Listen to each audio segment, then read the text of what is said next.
Brasil para o Mundo, uma iniciativa para melhorar a imagem do Brasil no exterior, abrir mercados, ampliar a influência política e cultural, divulgando a arte, a cultura, os esportes, produtos, serviços e a identidade brasileira. Brasil para o Mundo é o poder suave do nosso país na geopolítica. E identidade brasileira é assunto de cidadania. E é sobre isso que eu converso agora com Vitor Drummond, idealizador e fundador do movimento Brasil para o Mundo. Vitor, bem-vindo ao Cidadania querido. Mais uma vez. Obrigado pela sua presença. Esse assunto é uma delícia. Pouca gente sabe do que a gente está falando. Poder suave, Brasil para o Mundo ainda é uma identidade nova. E eu queria que você falasse um pouco sobre isso. Primeiro, falando sobre essa história de poder suave. Vamos contextualizar aqui, explicando para as pessoas do que estamos falando. Bom, primeiro a gente está usando a expressão em português, que foi um pouco difícil definir qual que a gente usaria, porque poder suave, poder brando, né, ou alguma coisa leve e tal, era um pouco fazer essa definição. E aí a gente foi experimentando, assim, entre as pessoas que eu comecei a conversar sobre o movimento, sobre como a gente faria uma identidade visual e uma marca, digamos assim. Então a gente foi testando, a gente foi chamando nos encontros, nas conversas, vamos chamar de poder suave, de poder brando, e ficou poder suave, pegou, né? Não é uma criação minha, nem do nosso grupo, das pessoas que participam, é uma tradução, em algum sentido literal, do soft power, né? E o soft power é um conceito bastante conhecido, ele foi nomeado assim na década de 80 pelo Joseph Nye, um pesquisador norte-americano, falecido nesse ano, infelizmente, e o que acontece é que o Joseph Nye, ele apontou algo que já existe, que é o uso por parte dos países de técnicas, digamos assim, de convencimento para que os outros, tanto outras populações quanto outros governos, estados e pessoas, entendam que culturalmente o que esse país faz, para além da violência, da marca, das armas, das forças armadas, da economia, dos tarifaços, para além disso, há algo de muito positivo. Então, o poder suave seria esse conjunto de ideias não violentas que fazem com que as pessoas sintam uma certa atração e um desejo de estar conectados com aquele povo e com aquele país. Eu estou, assim, falando, reduzindo muito claro, o conceito, mas ele é um conceito que nisso, nessa forma que a gente está falando, a gente pode fazer algumas variações, mas basicamente o poder suave é o uso de elementos que não sejam violentos, que não sejam da arma, que não sejam o hard power, o poder duro, né? O poder das Forças Armadas, da economia e conceitos aí vinculados. Em algum sentido, ele começa na diplomacia, né? Digamos assim. Sim. A diplomacia evita os conflitos, às vezes ela vem para direcionar alguns pontos decorrentes de conflitos, né? Tanto comerciais quanto armados mesmo. E então a gente pode dizer aí que ele começa aí, nesse entorno da diplomacia. Mas existe um elemento mais significativo para mim, que é o tema cultural. Cultural no sentido lato, né? Então, não a cultura como manifestação em algumas artes, mas a cultura em geral. O que comemos, como nos vestimos, como nos comportamos e etc. Aqui não precisa definir o que é cultura lato sensu, que o nosso público sabe disso. Claro. Mas o fato é que, além do audiovisual, além da música, a cachaça também é cultura, a caipirinha é cultura, ir para a praia, a feijoada também é cultura. Sim. Então, esses elementos todos, eu comecei a entender há muitos anos atrás que me parecia que eles eram mal explorados pelo nosso país, do ponto de vista de uma política de Estado e do ponto de vista de um movimento da sociedade civil. Então, como já viajei muito a trabalho e tive oportunidade em países muito diferentes, eu fui entendendo qual era o valor e o significado de elementos subjetivos, de pessoas, de objetos, nas culturas desses países. Então, a Jamaica é muito vinculada ao reggae, mas hoje tem uma figura para além do Bob Marley e dos outros do reggae, que é o Usain Bolt. Mas e se a gente tira o Usain Bolt e o Bob Marley da Jamaica? Como é que fica a Jamaica? Desconhecido, desconhecido. Né? Então, eu comecei a fazer comparações muito tolas assim com o Brasil. E o Brasil, eu não quero nomear artistas, mas nós temos milhares de artistas significativos. Vamos lá, vamos tirar 4 dos artistas mais importantes da música. O Brasil continua sendo gigante, né? Vamos tirar a cachaça.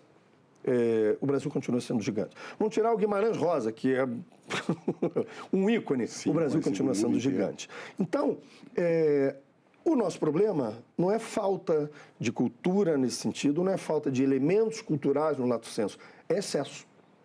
O nosso problema é que a gente tem tanto isso que a gente precisa unir forças entre sociedade civil e Estado para que isso seja melhor explorado e para que a gente possa ter posições melhores de soft power, porque a gente está em 15º na cultura. Pois é, tem países que investem nisso, né? Não seria uma novidade, não seria uma inovação brasileira começar a investir em política de Estado, uma política de Estado para melhorar a imagem do país exterior, para aprimorar esse poder suave brasileiro. Eu adoro quando falo poder suave, porque pegou, né? A gente precisa traduzir, já que a gente quer divulgar a imagem do país no exterior, é bom que a gente tenha a expressão na nossa língua também, né? Porque também é uma marca identitária. Agora, nesse cenário, o país tem algum tipo de investimento hoje, algum tipo de política pública focada em organizar toda essa riqueza cultural que nós temos e, a partir daí, melhorar esses pontos que eu coloquei no começo da entrevista, abrir mercados, melhorar a imagem do país, trazer turismo, inclusive a influência política, né, por meio dessas técnicas? Vamos lá. Isso eu preciso conversar com você com cuidado, porque eu vou falar de instituições ou de circunstâncias que outras pessoas estão mais habilitadas do que eu. Mas eu vou te dar o exemplo positivo que eu vejo. Sim. Eu vejo a Apex no MIDIC como uma grande iniciativa brasileira. É uma joia, né? A Apex auxilia as exportações de produtos brasileiros e serviços. Então, tem um trabalho muito significativo. Eu vejo o Instituto Guimarães Rosa no Itamaraty como um instituto muito relevante de divulgação da cultura brasileira. Eu vejo as secretarias de economia criativa, como nós temos hoje uma secretaria no Ministério da Cultura, como a gente tem a Secretaria de Turismo, de Economia Criativa e de Cultura do Estado de São Paulo ou do município do Rio de Janeiro, também pensando em economia criativa. A gente tem a Embratur no âmbito do turismo, a gente tem várias iniciativas, mas o que acontece é que eu vejo que elas são isoladas. Nós não temos um órgão estatal, alguns países têm, de desenvolvimento da marca país, né, do Brasil como marca país, e alguns setores não conversam. Intuitivamente é o que eu pensava. E aí, recentemente, quando a gente teve essa missão diplomática para o México, a gente lançou o BEPON num grande evento de tecnologia no Rio, que é o Rio Innovation Week, e na semana seguinte eu já estava indo na missão diplomática empresarial com o vice-presidente Geraldo Alckmin. Então, as coisas para nós, estão mais acelerados do que a gente imaginava, porque a pauta é muito positiva, ela é construtiva. Então, a gente consegue unir pontas que têm algumas deficiências determinadas para que a gente possa ter uma pauta constante positiva. Então, o que aconteceu nessa missão para o México? Eu imaginava que não teria ninguém de cultura entre 200 e tantos empresários. E foi o que aconteceu, não tinha ninguém do setor cultural. Eu imaginava que as pessoas não conheceriam a expressão soft power em linhas gerais. Os setores lá das reuniões eram o agro, era o do maquinário pesado, era serviços de tecnologia, eram assim as divisões. E eu achava que ninguém entenderia de fato, ou não tinha, não é que não entenderia, o conceito todo mundo entende, mas não tem na sua própria cultura a absorção do que se pode fazer com isso, né? Sim. Então eu imaginava isso intuitivamente. Quando eu cheguei lá, eu constatei que no setor do agro, por exemplo, muito pouca gente sabe do que se trata, mas muita gente faz soft power. Então, a valorização, por exemplo, de marcas de qualidade de carne é soft power. Porque ao invés de você pensar em vender somente a carne como produto, você tem um valor agregado, que é um valor agregado cultural. E olha que interessante. Dentre os pratos mais admirados do mundo, segundo a Taste Atlas, nós temos 3. O terceiro mais admirado do mundo é a picanha. Então, a picanha não é simplesmente carne. Ela é carne, churrasco brasileiro, cultura brasileira, picanha, não é? Produção brasileira. Produção e tudo mais. Então, a cachaça. O Brasil tem 2 medalhas de ouro, segundo a Brand Finance, que são os melhores estudos de soft power. É uma empresa estabelecida, multinacional, estabelecida em Londres, mas que tem também uma direção aqui no Brasil, em São Paulo. E eles fazem leitura de soft power. além de muitas outras coisas de análise de marca, inclusive marca país. Então, segundo a Brand Finance, nós temos 2 medalhas de ouro em liderança em esportes e diversão. Então, o brasileiro é considerado o povo mais divertido do mundo. Aí a questão é, para o nosso público, como é que a gente transforma a nossa diversão num ativo cultural para que os produtos relacionados, o serviço e a nossa cultura sejam melhor compreendidos e comprados por estrangeiros. Então, por exemplo, é uma viagem. Isso aqui não é só Excel, é Word Sim. também. Né? A gente tem que ter a viagem, tem que ter a verborragia, a discussão. Mas vamos lá. Se a cachaça é o nosso destilado e ele não é tão conhecido no mundo quanto a gente pensa, e ele faz um drink tropical, vinculado à festa, e nós somos o povo mais divertido do mundo, a gente tem uma contação de história. A gente tem um storytelling, uma narrativa aqui para fazer. E essa narrativa é atrair as pessoas para o Brasil para que elas consumam caipirinha na praia, né? Como diz a música do Diogo Nogueira. Né? Então, a gente precisa entender se as pessoas conhecem fora do Brasil o drink caipirinha. Não me parece que conheçam. Vitor, conhecem quando vêm ao Brasil. Agora, mas não vêm ao Brasil para tomar caipirinha. Entendi. Entende? Mas como é que eu acho que seria interessante trazer aqui alguns exemplos de países? De países que fazem isso, mostrando para as pessoas o que é o resultado, porque a iniciativa ela vai ganhar mais corpo à medida em que tenha apoio da sociedade. Aí a gente está falando aqui de artistas, quando fala da questão cultural, de empresários, empreendedores, empreendedoras, do agro, do setor de produtos, serviços, tecnologia, da nossa criatividade. Fala um pouco sobre os países que já investem nisso e do tipo de resultado que isso mostra na prática, o que é o poder suave. Exemplos clássicos. Coreia do Sul. A Coreia do Sul tem um investimento estatal. Esses dias o presidente deu uma entrevista num programa de TV dizendo que é obrigação do Estado, do governo, ele chamou, mas eu entendo como política de Estado, investir na cultura coreana para que ela se desenvolva cada vez mais e seja mais conhecida no mundo. Né? Então, ele chamou de commodities culturais. Eu não chamaria assim, mas tudo bem. Ele tem autoridade para fazer isso. A Coreia é tão impressionante que quando os meninos de um grupo musical de K-pop chamado BTS saíram para as Forças Armadas, para o alistamento, o PIB da Coreia diminuiu, caiu em alguns bilhões. A Coreia tem o audiovisual, que é uma das maiores, se não a maior ferramenta de divulgação do soft power, nas séries que são as chamadas doramas, né? Que eu acho que vem da impossibilidade de eles falarem drama em inglês. Então, acho que eles falam dorama. Né? Eu acho, mas é um chute etimológico, pessoal. Podem pesquisar e depois vocês vão lá na minha rede social dizer que eu estava errado. Mas faz sentido. Né? Então, o coreano hoje é o 7º idioma mais estudado na plataforma de estudo linguístico digital Duolingo. O 7º idioma. Um idioma dificílimo, com alfabeto próprio. Quer dizer, se a Coreia consegue trazer um tipo de música que é uma música pasteurizada, uma reutilização do que já está no mundo pop, consegue contar as histórias deles, consegue trazer o idioma tão difícil e ser uma potência de soft power tão significativa, então eles têm realmente o entendimento de como isso funciona. A Coreia está na nossa frente na cultura, no eixo cultura e patrimônio, eles estão eu acho que acho que eles estão em 9º e a gente 15º. E também no soft power de um modo geral, quer dizer, existiu uma programação para isso. E dizem que quando um antigo presidente fez a leitura dos dados de quanto ele pagava, eles tinham de pagamento para o audiovisual norte-americano comparando com a indústria coreana. Isso é interessante, porque há um tempo atrás era meio que impensável. Se alguém falasse, assistir um filme coreano, seria para pouquíssima gente.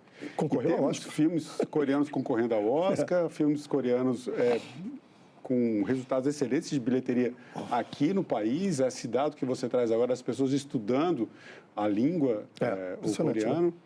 E isso mostra que realmente tem efeitos. A China também investe. A China passou o Reino Unido no soft power geral. Então, é Estados Unidos, China e o Reino Unido em terceiro. Eu lembrei de uma coisa da China interessante. Eu fui à China em 2012 para negociar e participar do Tratado de Beijing, que é o que garante direitos para os atores. E para o público que talvez não me conheça, eu sou advogado do setor cultural e dirigente de uma associação de atores que congrega aí cerca de 3 mil atores e atrizes. Então, por conta disso, dentro dessa associação que se chama Interartes, é que a gente está, digamos assim, incubado como movimento. Por uma razão óbvia, o audiovisual é a ferramenta mais eficaz de divulgação do soft power, porque você pode escutar uma música de um país, você pode ver imagens dos países e você pode entender a lógica cultural, ver serviços ocorrendo, ver produtos. Então, você pode ter uma imagem de uma caipirinha, você pode escutar um samba, você pode, né? E a música, ela tem um pouco de limitação por conta da questão sensitiva, mas também é uma baita de uma plataforma. E a nossa música está pelo mundo inteiro, Está pelo mundo inteiro. Por onde eu ando, eu escuto música. Está pelo mundo inteiro. E vários estilos. E hoje você consegue mapear. Como é que está na Polônia? Então, vamos fazer um trabalho na Polônia, sabe? Então, só para fechar a questão da China, eu quero voltar e falar de rodada de negócio, uma possibilidade com a Apex, que eu queria levar para o presidente Jorge Viana. Mas veja, a China, em 2012, ela foi a sede do Tratado de Beijing, que é de propriedade intelectual, que é administrado pela Organização Mundial de Propriedade Intelectual. Esse movimento da China foi um movimento para dizer que a China sim respeitava a propriedade intelectual, porque ela sempre foi vista como um país de produção pirata e de produtos de baixa qualidade, né? Xing Ling, coisas assim e tal. E aí você até me trouxe um dado que eu vou citar a fonte, porque eu sou advogado, tem que citar a fonte. Sempre cito a fonte. Mas o Marcelo estava me dizendo que houve uma mudança de eixo, não é isso? Sim. Em vez de se colocar Made in China, passou-se a ser Created in China. Isso é muito relevante, porque isso completamente a imagem. Completamente diferente. Você está dizendo que nosso país é criativo. E é isso que aconteceu. Vê os carros elétricos agora, vê a concepção, e eles nem começaram a atacar no cenário cultural assim de forma pesada. Eles estão muito na tecnologia e outras indústrias, mas nem foram tanto assim no cenário cultural como a Coreia, como o Japão. Olha, todos do Oriente, esses exemplos.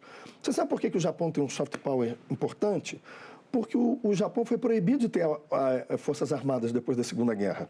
Então, eles precisavam ter uma saída, primeiro, de revalorização da imagem país, porque eles estavam no lado do mal e que perdeu a guerra, e, além de tudo, não podiam ter forças armadas. Então, eles tinham que ter uma saída de reconstrução cultural. Daí a gente tem a tríade, que é mangá, anime e game, o MAG. Se você... Olha que coisa absolutamente fantástica. Na cultura japonesa, um desenho animado não é um estilo infantil. Ele é uma forma de audiovisual. Então, uma criança pode assistir um desenho animado, um adolescente, um adulto, uma pessoa mais velha, etc. Isso é tão impactante que essa forma de contar as histórias acompanha a vida do japonês. E a gente sabe que é verdade, porque tem o estúdio, como é? Ghibli, né? Ghibli, e agora esqueci, agora me deu um branco. Mas desde a infância, e até pornografia japonesa com desenho, é um troço doido, quer dizer, eles pegam tudo, isso é uma forma de contar isso. Tem uma identidade. Você tem uma identidade. Tipo de desenho se você pensar no anime e se você pensar no mangá, você tem isso como uma cultura muito... E a associação é direta com o país. Outro dia eu estava vendo um dado impressionante.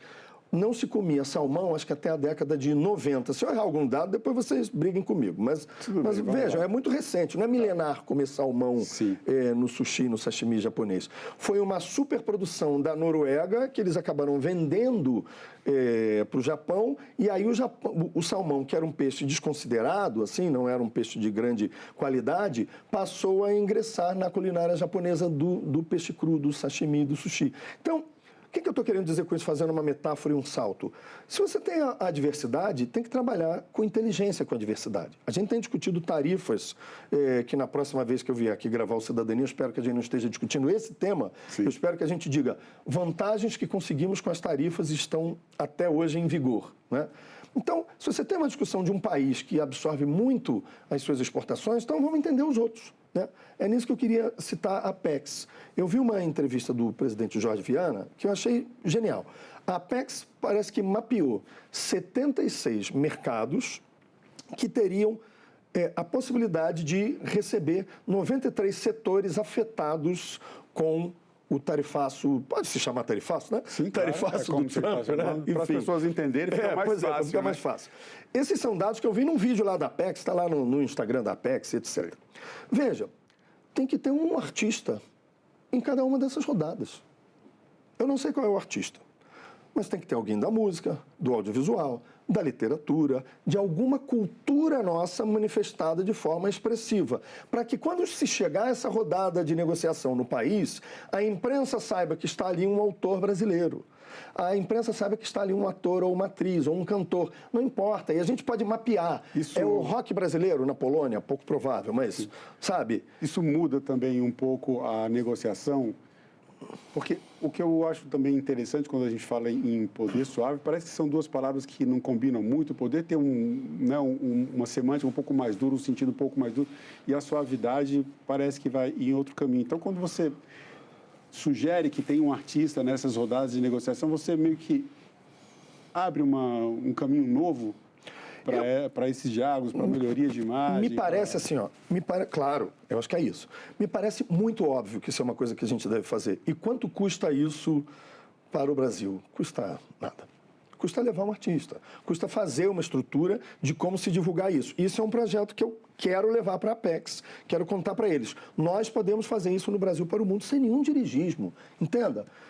Se o setor do agro, que é muito vinculado ao sertanejo, né, quer levar um artista sertanejo, quer ajudar com isso, vai ser importante, vai dar projeção, está tudo certo. Porque o setor da música sertaneja hoje se entende que o estilo de música sertanejo, ele supera em números a country music norte-americana. Eu não tenho os dados precisos, mas eu tenho ouvido isso constantemente. Isso é interessante porque a música também tem uma universalidade na sua, claro, enquanto linguagem, enquanto claro, expressão. Agora, Vitor, a gente estava falando aqui dos investimentos da China, realmente toda essa mudança, a China crescendo, passando a Inglaterra. Agora tem um dado interessante também. O Reino Unido. O Reino Unido. Um dado interessante que a gente poderia trazer aqui, a gente está chegando no final do nosso tempo, a relação do soft power com democracia. Claro. O nosso país está em evidência e justamente com esse tema central, a democracia.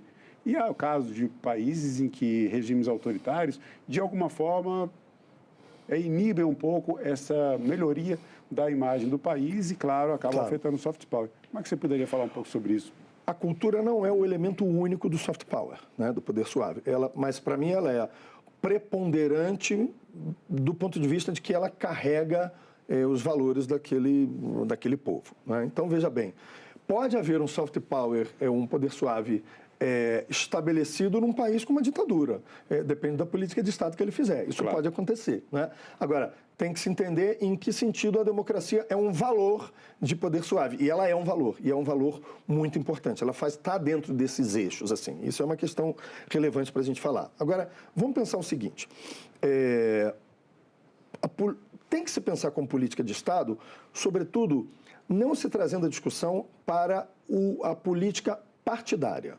Porque se é saudável e que as democracias tratem de alternância de poder, nós temos que entender que na alternância de poder, o poder suave do país continuará sendo exercitado para trazer melhorias de condições aos países. Quando a gente fala melhorias, é melhorias mesmo, é dinheiro, é dignidade, é comida. Veja, o Brasil recebeu no ano passado, segundo a OMT, 6,6 milhões de turistas.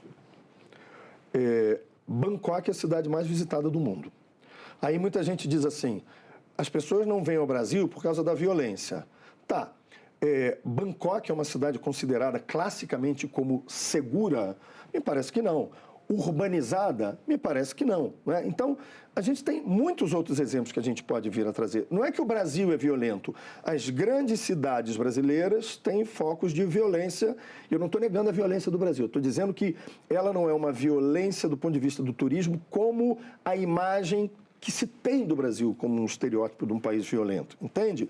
Então, assim, eu acho que tem coisas que a gente não vai conseguir mudar com uma política de Estado de poder suave. Eu não posso melhorar a burocracia, não posso melhorar a segurança, o combate à corrupção, mas eu posso dizer o seguinte, olha, É violento, mas não é assim como vocês pensam, não é um impedimento para que venham turistas. 6,6 milhões é nada. A França recebeu meio Brasil ano passado, 102 milhões. Para um país com o tamanho do Brasil... A Escócia, por isso que eu pontuei Reino Unido e Inglaterra. A Escócia recebeu 4,4 no ano passado, 2024. E qual é o soft power escocês? Outlander, né, séries, a cidade de Edimburgo, que tem ali uma coisa com turismo, com fantasmas, mas o grande soft power é o whisky. E com o whisky, você tem marcas em todos os free shops do mundo. Dezenas de marcas. Nessa missão do México, vou só encerrar esse tópico. Eu saí daqui, na saída do free shop no Rio de Janeiro, tinha 4 marcas de cachaça. Na Colômbia, onde eu fiz a escala, não tinha nenhuma. No México não tinha nenhuma, mas tinha ativações nos free shops com tequila no México, rum no México, uísque e vodka. E na Colômbia também dessas mesmas bebidas. Então não era que no México tinha tequila e rum na Colômbia. Entende? O rum da Colômbia era o Zacapa, mas também tinha o Hechicera. Por que isso é um dado importante? Porque as pessoas circulam nos aeroportos e nos free shops. Não tem cachaça, não tem soft power do destilado brasileiro. Não está mostrando a imagem. Não está mostrando a imagem. E sabe qual é a importância disso pela Associação Mundial de Destilados? O 7º mercado do mundo de venda de destilado é a soma dos free shops. Vitor, só para a gente tocar em outro ponto que eu acho bem importante. Pinga fogo. 30 segundos. Depois de falar de cachaça, pinga fogo. O que é cidadania? Cidadania é tanta coisa, né? Essa é de matar, né? Eu acho que a cidadania é, primeiro, o exercício da liberdade de forma respeitosa. Né? Eu acho que o exercício da liberdade de forma respeitosa. E isso já inclui, obviamente, democracia. Né? Cidadania sem democracia não é cidadania, não existe. Né? É submissão. Né? Então, o sujeito não é o sujeito em si, né? Ele é um sujeito programado, é um sujeito possível. E a gente precisa ter liberdade. Não confundir com o que dizem por aí que é liberdade. Vitor Drummond, mais uma vez, obrigado pela sua participação em nosso programa, né? E por divulgar, é rápido, passa rapidinho. Obrigado. Sigam lá, né, o bepom.oficial no Instagram. Sigam também o meu Instagram, que é Victor G. Drummond. O da Interartes também, que é a nossa associação que congrega, Interartes Brasil. Tudo no Instagram. Também tem LinkedIn, mas eu não manjo muito dessas coisas das redes, não. Mas do Bepom vocês vão gostar, que a gente explodiu, assim. Tá acontecendo tudo de forma muito positiva. E que continue acontecendo, porque é a imagem do Brasil que vai melhorar e isso é bom para todo mundo. Obrigado pelo teu espaço. Imagina, valeu, eu que agradeço. Valeu. E eu agradeço também a você que acompanha a programação da TV Senado. Assine o canal da TV Senado no YouTube, ative as notificações e acompanhe toda a produção do Poder Legislativo diretamente da fonte. Na TV Senado, democracia todo dia.